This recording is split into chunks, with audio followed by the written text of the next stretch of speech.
Pernahkah Anda bertanya, mengapa ada orang yang selalu menjadi korban dalam setiap situasi? Mengapa ada yang mudah menangis, mudah marah, mudah ketakutan, sementara yang lain dalam situasi yang sama tetap tenang seperti air danau? Jawabannya bukan di otot, bukan di jabatan, bukan di uang. Jawabannya ada di alam bawah sadar. Sigmund Freud, bapak psikoanalisis, menemukan bahwa 90% dari perilaku manusia dikendalikan oleh sesuatu yang bahkan tidak kita sadari. Kita berjalan dengan program yang ditanamkan sejak kecil, bahkan tanpa izin kita, tanpa kita sadari. Di video ini, kita tidak akan membahas teori mimpi yang bikin ngantuk. Kita akan membongkar bagaimana cara memprogram ulang alam bawah sadar Anda sehingga Anda memiliki mentalitas pejuang. Juga, bagaimana membaca dan mempengaruhi alam bawah sadar lawan bicara tanpa mereka sadari. Ini bukan sulap, ini psikologi murni. Sebelum kita mulai memprogram ulang otak Anda, tekan tombol subscribe. Karena video ini akan mengubah cara Anda melihat diri sendiri dan orang lain. Menurut Freud, alam bawah sadar adalah gudang semua pengalaman masa kecil, trauma, dan pesan-pesan yang kita terima tanpa filter. Disinilah kepribadian Anda yang sebenarnya dibentuk bukan oleh pilihan sadar Anda, tapi oleh lingkungan Anda. Ada fenomena anak yang sering dimarahi akan tumbuh dengan alam bawah sadar yang percaya bahwa dunia ini berbahaya. Ia akan selalu defensif, takut mengambil risiko, dan mudah menyerah. Bukan karena ia pengecut, tapi karena alam bawah sadarnya sudah diprogram untuk bertahan, bukan untuk menang.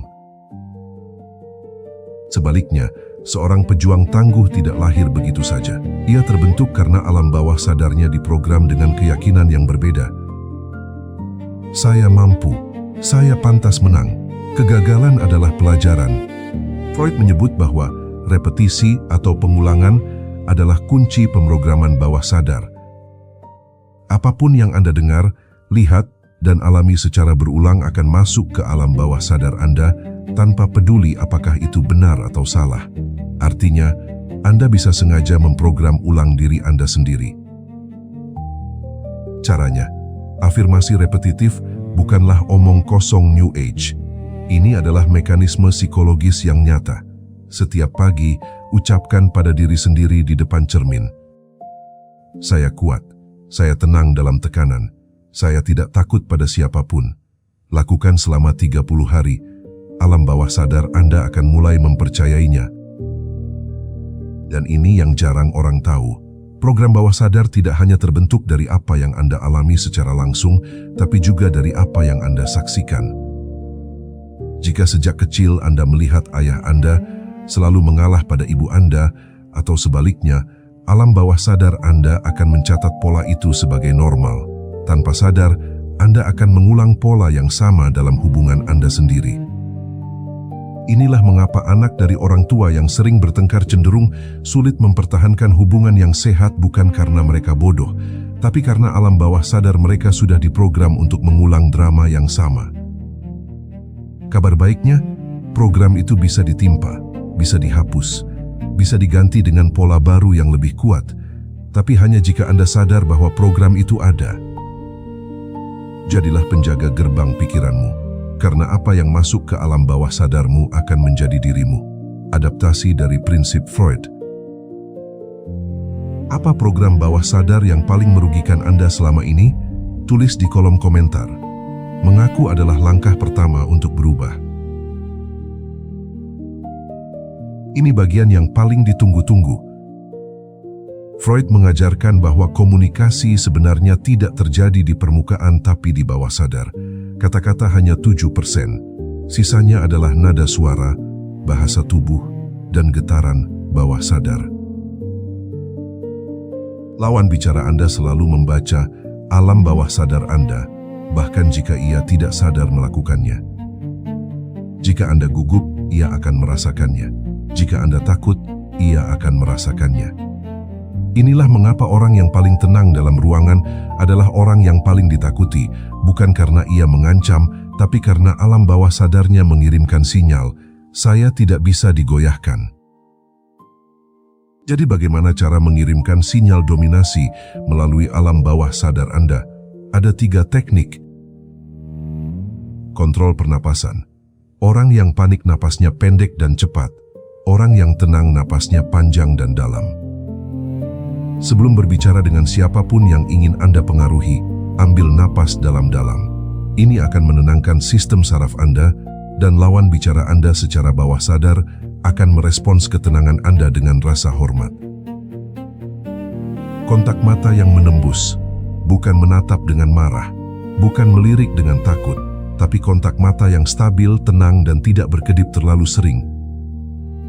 Ini mengirimkan sinyal bawah sadar, saya tidak butuh persetujuanmu, saya sudah cukup. Jeda sebelum menjawab. Saat seseorang bertanya atau menekan Anda, jangan langsung menjawab. Diamlah selama 2-3 detik. Lalu jawab dengan suara yang sedikit lebih pelan dari biasanya. Jeda ini adalah senjata bawah sadar paling mematikan karena membuat lawan bicara merasa dia yang sedang diinterogasi, bukan Anda. Ini ada contoh, simulasi negosiasi kenaikan gaji. Atasan, dengan nada merendahkan. Kamu minta naik gaji 30% dengan pencapaianmu yang biasa aja? Kamu pikir perusahaan ini yayasan? Karyawan biasa akan reaktif. Saya sudah kerja lembur terus loh Pak. Saya juga terbawa emosi, nada suara meninggi, bahasa tubuh gelisah. Hasilnya, atasan merasa menang. Karyawan terlihat lemah dan tidak profesional. Karyawan yang paham bawah sadar. Diam 3 detik, kontak mata tenang, napas dalam. Lalu berkata dengan suara pelan dan stabil. Saya menghargai masukan Bapak, tapi saya ingin diskusikan data kontribusi saya selama 2 tahun terakhir. Boleh saya jelaskan? Hasilnya. Atasan tiba-tiba merasa posisinya bergeser. Ia yang tadinya menyerang, sekarang berada di posisi bertahan. Dalam hati ia berpikir, kenapa dia tidak bereaksi? Kenapa dia tenang? Jangan-jangan saya yang salah. Ketenangan karyawan mengirimkan sinyal bawah sadar ke atasan bahwa ia tidak bisa diintimidasi. Jeda 3 detik sebelum menjawab menciptakan ketidaknyamanan psikologis yang membuat atasan kehilangan momentum serangannya. Suara pelan memaksa atasan untuk menurunkan volumenya dan mulai mendengarkan. Lihat perbedaannya. Dalam simulasi di atas, karyawan tidak mengucapkan kata-kata yang istimewa. Tidak ada ancaman, tidak ada teriakan. Tapi hasilnya lawan bicara kehilangan pijakan. Inilah kekuatan komunikasi bawah sadar. Anda tidak harus menjadi orang yang paling vokal di ruangan. Anda cukup menjadi orang yang paling tidak tergoyahkan. Freud menyebut fenomena ini sebagai proyeksi ketenangan. Saat Anda benar-benar tenang, lawan bicara Anda akan memproyeksikan otoritas dan kekuatan ke dalam diri Anda, bahkan jika Anda tidak mengucapkan sepatah kata pun yang istimewa. Like video ini jika kamu ingin menguasai seni komunikasi bawah sadar. Ini adalah skill yang tidak diajarkan di sekolah manapun.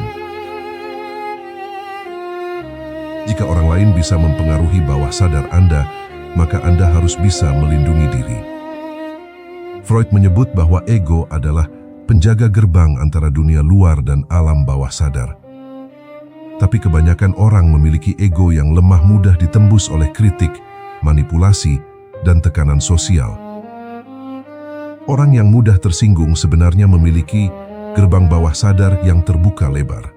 Setiap komentar negatif langsung masuk ke dalam dan meracuni pikiran mereka. Sebaliknya, orang yang tangguh memiliki filter yang kuat. Mereka mendengar kritik, tapi tidak membiarkannya masuk ke bawah sadar. Bagaimana cara membangun filter ini? Freud punya jawabannya. Kesadaran diri.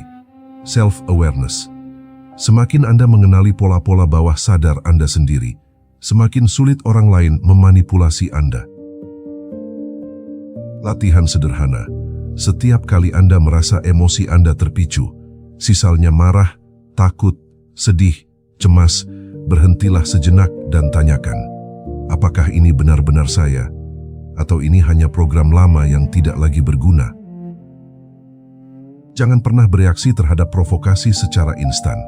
Beri jeda 5 detik. Dalam 5 detik itu, Anda mengambil kendali dari amigdala atau otak emosional dan memberikannya ke korteks prefrontal yang disebut otak logis. Ini adalah teknik psikologis yang digunakan oleh para negosiator kalangan atas. Orang yang bisa mengendalikan reaksinya terhadap dunia luar adalah orang yang benar-benar bebas. Dunia bisa melempar apapun ke arah Anda.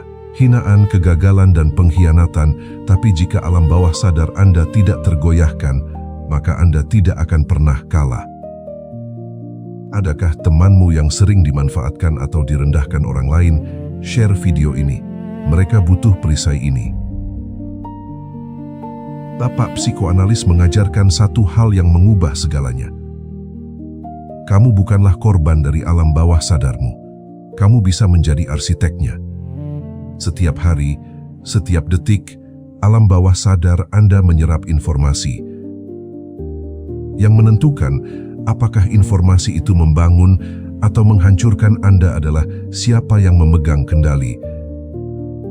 Jika Anda membiarkan dunia luar yang memprogram Anda, media sosial, omongan orang dan tekanan sosial, maka Anda akan menjadi budak. Tapi jika Anda yang sengaja memprogram diri sendiri dengan afirmasi, ketenangan dan keyakinan yang kuat, maka Anda akan menjadi pejuang yang tak bisa ditundukkan. Jadi, mulai hari ini, jaga gerbang bawah sadarmu, latih ketenanganmu, dan jangan pernah biarkan siapapun menulis program di kepalamu tanpa izinmu. Mulai besok pagi, ucapkan afirmasi ini 5 kali di depan cermin. Saya tenang, saya kuat, saya tidak bereaksi terhadap provokasi. Lakukan 30 hari berturut-turut. Tulis di komentar, aku arsitek alam bawah sadarku, jika kamu siap memulai. Sampai jumpa di kebijaksanaan selanjutnya, dan salam, tetap tenang.